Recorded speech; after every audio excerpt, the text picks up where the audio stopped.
Welcome to the third webinar in the series called Creating a Better Laundry by Marsh Project Solutions. Today, I'm going to be discussing customer service and commercial thinking.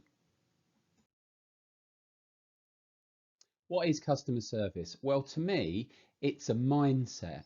It's not just a team of people that are contacted by the customers and who contact the customer. It's an ideology. It's something that runs through your business so that everybody that works for your business portrays the same picture. Your customers obviously want a great experience, but this only comes from a consistent approach. It's important that everybody that speaks to customers who represent your business speak with the same voice. But also, it's important to protect your reputation. There are customers out there that aren't very nice and they do not care about the service you give them. So it's important that you think about the things to protect your business and stop you bleeding money.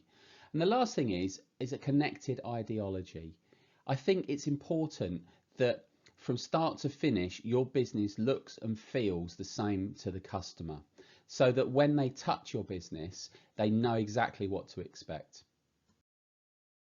So picking up from my last point, everybody in your business is in charge of customer service. Everybody's got a view of call centres with telephone headset mics, people speaking to the customer.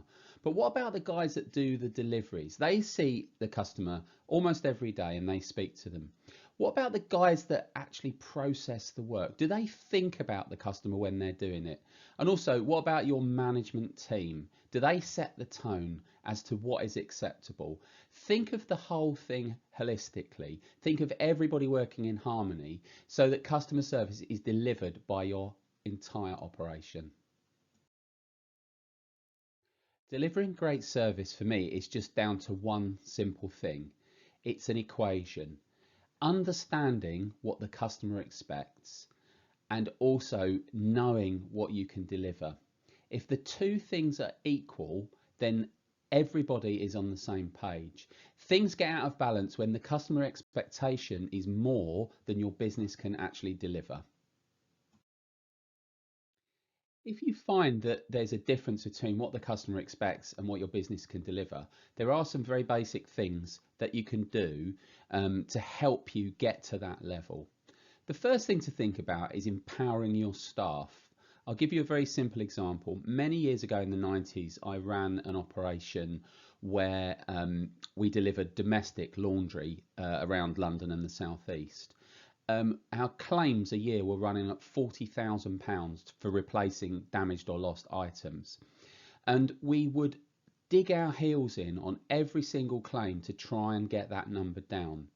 It suddenly occurred to me that if I empowered my staff and gave them an authority limit to be able to say to a customer, yeah, I'll replace that, we will send you a new sheet or we'll send you a new shirt, up to a certain limit, we could resolve things a lot quicker. And by doing so, we retain the customer. So you need to make a commercial decision on how much value the customer brings to your business. If you empower people, obviously you have to give them some training. It's really important that people understand the job that they're doing, not just in customer service, across a whole business. And if they're empowered and they know what to do, the contact they have with the customer will be great. And the last thing is listen for feedback. Listen to feedback from your customers and listen to feedback from your staff, because these are the nuggets. These are the things that are going to help you with your operation to deliver the best level of service that you can. Inevitably, when you deal with customers, there will be problems. Perhaps you don't deliver on time, perhaps it's the wrong quantity, and perhaps it might be the wrong quality. But it's how you deal with these problems that can set your business apart from the competition. So discover an issue. Don't keep it to yourself. Let the customer know. It's better that they find out from you than they have to tell you that there's a problem. Then have a think about what you're going to do about the problem. So when you communicate it back to the customer, you've got the problem, but you've got the resolution. And then write it down, make a note of it. And at regular intervals, maybe monthly, look at these issues. And if there's repeating patterns, stop them. The whole idea of things going wrong is completely natural. Back in the 1990s, BT did a survey. And they said that their customers stayed with them not because they were 100% perfect, but because when there was an issue, they felt confident that BT would fix it. In that way, if you can fix your customer problems, it reinforces the decision that they've made to be your customer. Not only did they come to you because they like your services, but when things go wrong, they feel really comfortable that you can fix them. So when we've had some problems with our customers, it's time to put your commercial head on and think about the impact that the problem can have. If I look at the example I gave earlier on with the laundry that was doing domestic clients, as soon as I made people think about the bigger picture, they stopped thinking about how much extra it was going to cost us if we had to replace some linen, or if we had to do an extra delivery, or if we had to put some extra time in. They started to look at the total, almost financial picture. How much was the customer worth to the business a year, and how much was the claim, and were they in proportion? It's important to get that right, because if you just had a policy to pay every single claim, you'd go out of business very quickly. But the one thing, and the massive thing, that you have to avoid is that you lose a good customer. So the real answer to this question is the cost of poor customer service is that you will lose the customer. It's not the small costs or the incremental costs of small claims. Let's expand on this idea a little bit more about making these commercial decisions. Let's think of an example. You have a customer, it's their own linen and they're complaining that it's damaged. You've got a new member of your customer service team who's fielding this particular complaint, and you're sitting with them to see how it goes. The dilemma they have is that they have a customer that's upset. Now, I've just said you don't want to lose your decent customers, but before you can make this commercial decision, it's really important that you understand where this customer sits in terms of value in your business. So in your customer service office, make sure that when your guys are interacting with the customers, they can quickly bring up the information about the customer. If you have a field or some sort of identification on the customer screen, giving them a ranking number, let's say you've got 100 customers and this customer is number 2, very quickly they will know that this is a customer that you need to look after. You could also have a box that comes up on your screen showing how much the customer has cost you in claims in the last rolling month or 6 months. Give the person dealing with the client the information to make a commercial decision. We all want to help people. Laundries are a service industry, so digging your heels in and saying no is very difficult. But to protect your business, you need to make sure that the guys that are speaking to your customers are armed with the information to make these decisions. If you set the tone, and it's about empowerment again, if you set the tone and let them know how far they can go before they have to escalate it, you can resolve these problems more swiftly. And again, the BT example I gave earlier on, the quicker you can resolve customer problems, the happier they are. So it's a fine line, but give people the information that they need to make these decisions. The way that your business is perceived to your customers is only as good as the interaction that they have with your staff. But you, as the business owner or the manager, can set the standard for your service ethos. So the way that I would go about that is think about the standards that you want. Think about what your business stands for. Communicate that to everybody that can have interaction with your customers. And when I say interaction, you've got guys in your factories that will have interaction with the customer's linen. So they're still having interaction. Communicate it. Then get some feedback. Is this the right way forward? You know, no man is an island. There's lots of opinions out there, and some of them will be very good from within your own organization. Then refine your view of your service standards. Keep working at it. You know, if you get some negative feedback, do what you can to resolve that.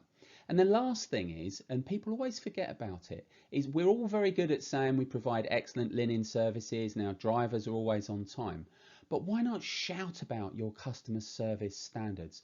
I said a moment ago, Laundries are a service industry. Why wouldn't you promote it? If your customers think that you give them a great service, get them to tell other people. Do some customer surveys and then shout about it. Put it on your website. You know, this service industry is across the whole of the nation. It's across the whole of the world. It's one of the industries that will never go away because there will always be a need for linen, whether it's in hospitality or healthcare or whichever sector it is. So come up with a plan, communicate it, get some feedback, refine it, and then shout about it. So I've said a lot there, but really it's a four-stage approach. Firstly, think about what you want to do and have a plan. Write it down in one sentence. If it's more than one sentence, it's too complicated. Write what your service standards are going to be in one sentence. Then communicate it to everybody. Let everybody in your organisation know what your business stands for or is going to stand for. And that's why the one sentence thing is very important. It's easy to grasp. And then put it into action. Once it gets going, then you can look at things like feedback and refining it. But you can't do anything unless you decide on what you're going to do and let people know how you're going to do it. There's no fancy graphics on this last slide because I just want to connect from me to you about what I think customer service is. It is an ideology that should be going from top to bottom in your business. Everybody should understand what your business stands for. If you're one of those visible managers that gets around and speaks to people, you can see if your message is being received by the people that work for you. And don't be worried if you find people that aren't quite getting the message, because it's an opportunity to educate them. But sometimes it might be an opportunity for them to educate you. And this is the feedback point I've made a couple of times in this webinar, that they will bring things to light that you might not have considered so that you can refine the way that your service approach is delivered. It's very important in this industry that you can find a way to deliver your services to your customer to set yourself apart from your competition. Let's face it, everybody does linen, everybody delivers it, everybody has cages and machines and vans. But if you run a really tight ship when it comes to customer service, you will stand out from the crowd. I'm passionate about customer service. I've run a number of businesses over the years and we've prided ourselves on delivering the best level of service that we can. And the only way we've done that is by communicating our goals to the people that work with us. Have a think about that and think if that is what you're doing at the moment. I know laundries are very busy and it's very difficult sometimes to take a step back and take a breath and think about these things. But I promise you, if you can think about the way that your customer perceives you across all of the functions of your business, things will start to change. Thank you. Well, thanks very much for taking the time to watch this third webinar. I'm just going to take a moment to talk about Marsh Project Solutions and what we can do.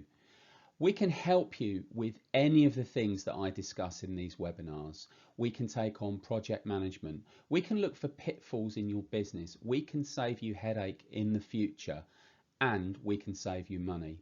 If you have any questions about any of the webinars that I'm putting together, please contact me at support@mpsl.org.uk. I've just redone the website and it'd be great if you could check out the special offer. It's a real affordable way to tap into our knowledge.